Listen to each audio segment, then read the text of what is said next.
ايه رايك بقى؟ ايه رايك في التجمع ده؟ ايه رايك؟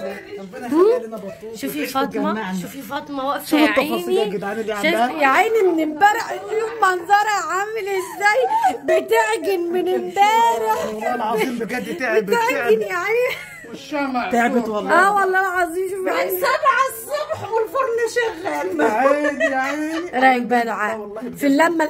ربنا يخليكم.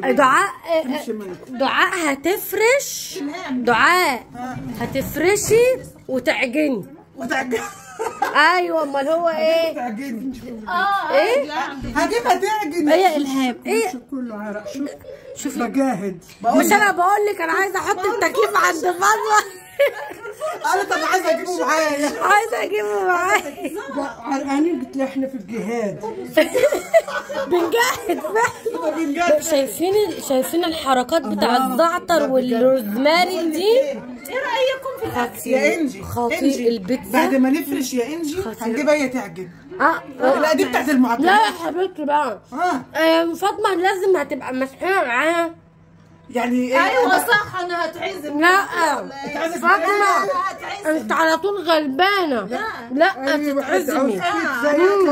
اوعى تضحك عليك. اوعى تضحك عليا. اهي بيتزا تحفه. شايفين الشكل؟ شايفين؟ دوقي ولا تقولي لي بقى دعاء السليم ولا كلام فاضي ولا الكلام الفاضي ده. لا دعاء عملت لي كيكه كانت رهيب. الجبن لا دعاء لو مولوده في الغيط مش هتعمل تعمل الجبن. قالت ان انا عملت حاجه كويسه بصراحه. لا جابت لي جبنه رهيبه، جابت لي كيكه. انا مش عارفه ايه الكيكه ال 20 سم ارتفاع دي. والله 20 سم ارتفاع. ايوه انا دعاء كيك على فكره. ما شفتش كيك عالي قوي كده. فاطمه بتعمل لي كيك افطس رهيب. اطلعي انت. ايه اللي جابك هنا؟ اطلعي ايه اللي جابك هنا؟ انا مش عايزه منتج. احنا خلينا على الوضع ده. انا بس عايزه اوريكم حاجه بقى. بصوا اوعوا بقى. شايف المطبخ قد ايه؟ المطبخ صغير ومع ذلك بصراحه بصوا مش عارفين اقول ايه. شوفوا على فكره انا داخله بقلب جامد عشان عارفه فاطمه انضف حد في الدنيا. شايفين الكافي كورنر ده؟ المطبخ اصلا المطبخ صغير بس ده سخان.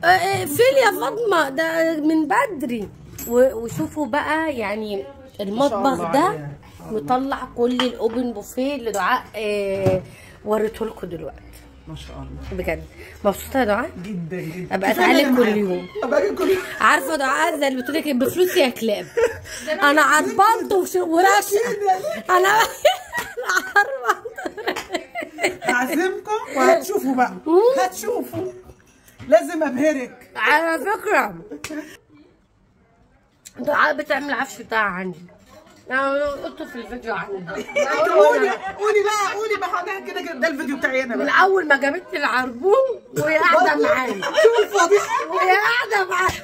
شوفوا الفضايح. بس انا عارفه. والناس احنا بنقوله. بس انا عارفه حاجه هتستلم الشغل ومش هشوفها. اخص عليك.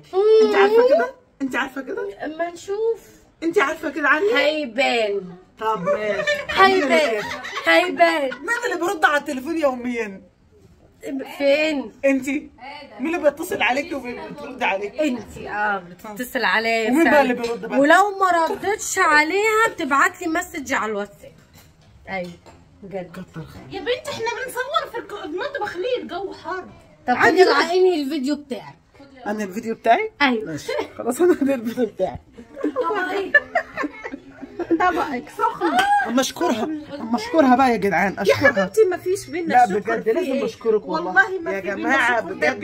ده بيتك ده حبيبة بيتك. قلبي ما انا تحرمش بحب منك. اللي يجي لبيتي يدخل المطبخ. لا والله عشان تعبت كتير. لا بجد عشان ما يحسش انه غريب او ضيف او لا ده بيتكم يا ماما. بجد استني غير لها الطبق. غير لها الطبق. ربنا يخليكم ليا. عشان الطبق كده خلاص يعني الفيديو بتاع النهارده انا حبيت كده اوريكم كده الاجواء واوريكم فاطمه حبيبتي فاطمه المغربيه. فاطمه المغربيه بطوط. تفانين بطوط. تعالوا شوفوا بقى كده معانا الأوبن بوفيه اللي كانت عاملاها لنا بطوط النهارده. ده كده ميني برجر، عايزه اقول لكم تحفه. التفاصيل يا جماعه رهيبه ما شاء الله، يعني شكل الاكل كده يعني يفتح النفس. دي معجنات كده محشيه بالكاستر، وكمان كانت عامله لنا النهارده الحرير المغربيه وسلطه الكولسلو، وعامله لنا زي ما انتم شايفين كده، شايفين الكيش ده عايزه اقول لكم تحفه، محشي بالكريمه والفراخ بجد رهيب. واحلى حاجه عجبتني النهارده بصراحه كانت البيتزا. البيتزا كانت رهيبه، هي كانت متوصيه بالبيتزا بصراحه كانت تحفه بجد، تسلم ايديك يا بطوط. كمان عملنا لنا الشاورما، عايزه اقول لكم بشكل رهيب. المشبك بس لوحده كده حكايه، يعني عايز كده تقولي فيه اشعار. شايفين شكل المشبك يا جماعه؟ هي جايباه طبعا من المغرب. عايزه اقول لكم بقى محشي كده ايه بالفراخ وبالتوميه والفلفل الالوان، بجد كانت تحفه حلوه قوي قوي ما شاء الله، يعني تسلم ايديها بجد. وكمان السينابون كمان ايه للتحليه كمان، والصوص بتاع السينابون كده معاه لكم الصوص ما شاء الله، عايزه اقول لكم حلو قوي قوي. هتشوفوا القوام بتاعه حلو جدا، الله اكبر. طبعا يا جماعه بطوط عندها صفحه على الفيسبوك، لو عايزين تعرفوا الوصفات دي اتعملت ازاي تابعوها على صفحتها، اسمها تفانين بطوط، اسمها تفانين بطوط. شايفين كمان الكيك اللي هي عاملاه؟ عارفين الكيك النايتي بتاع زمان اللي محشي مربى؟ كان تحفه. وده طبعا الشاي المغربي، الشاي الاخضر بجد حلو قوي قوي، انا كنت بصراحه اول مره ادوقه. وعاملين طبعا القهوه. اليوم بصراحه كان جميل قوي، وحبيت اشارككم كده الاجواء معايا. اللمه عايزه اقول لكم بجد كانت حلوه قوي بصراحه، كان الواحد محتاج ان هو يغير جو، وان هو يطلع من المود اليومي بقى والتصوير والشغل والكلام ده كله، ويقعد كده مع ناس جديده. يعني اتعرفت النهارده على ناس جديده من ضمنهم الهام، وفي ناس تانية بس ما ظهرتش معانا في الفيديو، ما حبوش ان هم يتصوروا.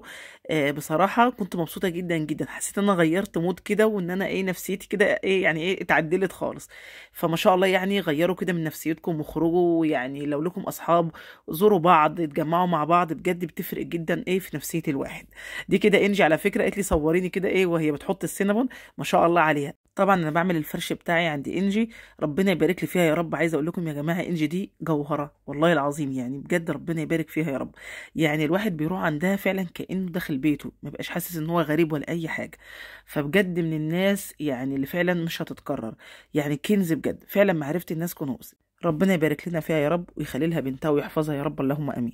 حبيت النهارده كده اشارك معاكم الاجواء، اليوم كان حلو قوي قوي، فقلت اصور معاكم حاجه جديده، يعني ايه تغيير كده عن الفيديوهات والطبخ والكلام ده كله. بصراحه انا كنت رايحه مش في نيتي تصوير خالص، بس لما جيت فاطمه قالت لي صوري يا بنتي، صوري عادي. انا صورت، وانجي برضه هتصور، مفيش مشكله خالص، نصور كده ايه الاجواء كده مع بعضينا. فبصراحه اليوم كان حلو جدا جدا، وحبيت اشارككم معايا. ودي الصوره اللي احنا خدناها كده تذكاريه مع بعض، وقلت لهم دي اللي انا هنزلها ايه للفيديو بتاعي. وبكده فيديو النهارده يكون خلص، اتمنى يكون عجبكم وتكونوا استمتعتوا معانا، واشوفكم على خير ان شاء الله في فيديو جديد، ومع الف سلامه.